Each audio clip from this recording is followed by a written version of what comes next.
So tell me about because what I love is when on the phone you talk to people about your vision for this conference. My first idea was while I was living in London. I saw the manifesto that Einstein has made just a couple of days before he passed away, where he wanted to have peaceful conflict resolution instead of solving conflicts by the use of nuclear arms. And that is 50 years ago.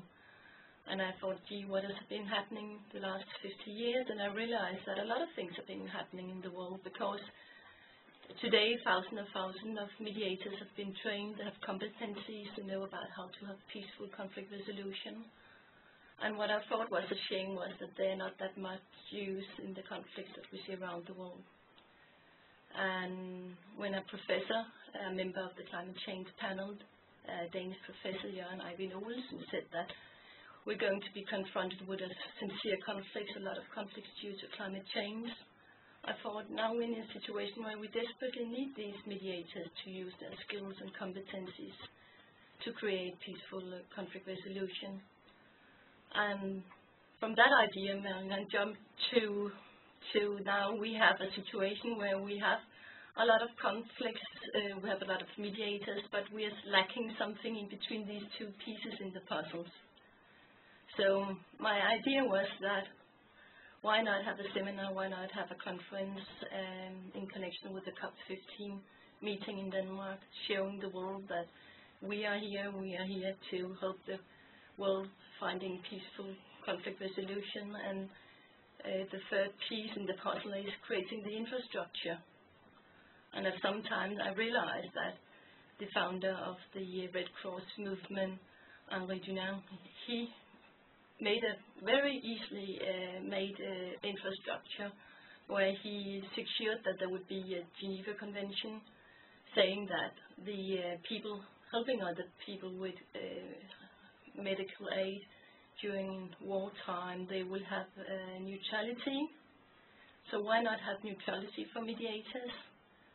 The second thing he made was that he secured that there would be the governments will aid would help to secure that there will be enough money to make secure that they would be helped. And the third thing is that they had an implant, a sign, to show the outside world that this is an impartial person, this is a person that comes to help people in the battlefield.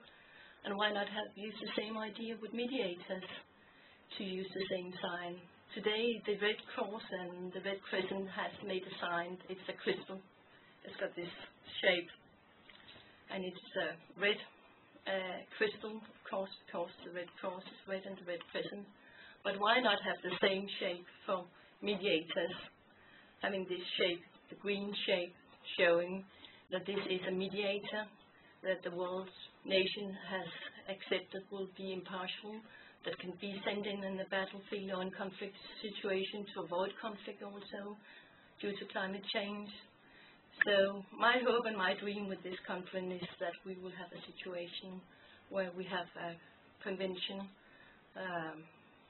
protocol, or charter, or whatever you call it, that will state that the different governments in the world will accept mediators to be used in climate change conflicts, and you will very easily find a mediator if you need it. And Tina, you've done a great job in setting the background so that people will have a good environment to work in.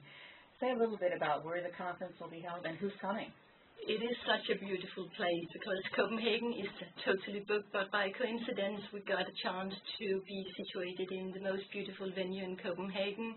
It is actually the family that has made Carlsberg, the beer. They have made a beautiful museum with the most beautiful pieces from all around the world. And in some ways it's the same thing that we're doing by gathering the most beautiful people around the world to this beautiful place, this venue, where around 100 people from all 7 continents will meet and find a way to create this infrastructure that is desperately needed now. And Tina, what do you expect that the results will be when people walk out of the seminar, or when they invite the delegates to come in on the final day? What results will people have put together as the result of their being together in this atmosphere? the result will be that everyone will have a huge eye-opener, especially the delegates from Bella Center will know for sure that these are really committed, competent people that would like to help when there is conflicts, and they are skilled in mediation, and they will know that they will have to create this infrastructure to secure that these people are being used in the different conflicts that we're going to see in the future. It sounds like you have all the pieces together to come out with some very, very significant findings. Tell me a little bit about the agenda that the people at the seminar will be experiencing. What we will do is that we will work with 3 pieces.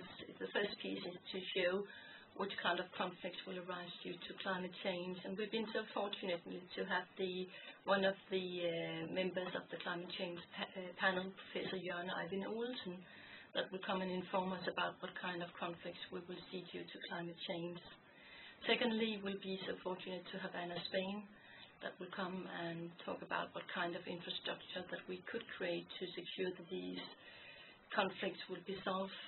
And thirdly, we'll have people from different organizations informing about the competencies that we have as mediators and what kind of infrastructure we already have created. So in this way, we'll be able to, in open spaces, work with these 3 pieces in the puzzle to bring them together. And when we leave Glyptoteket or the venue where we have the seminar, we will find a way forward, the map, the action plan for how to go forward. Thank you very much. Thank you, Marion.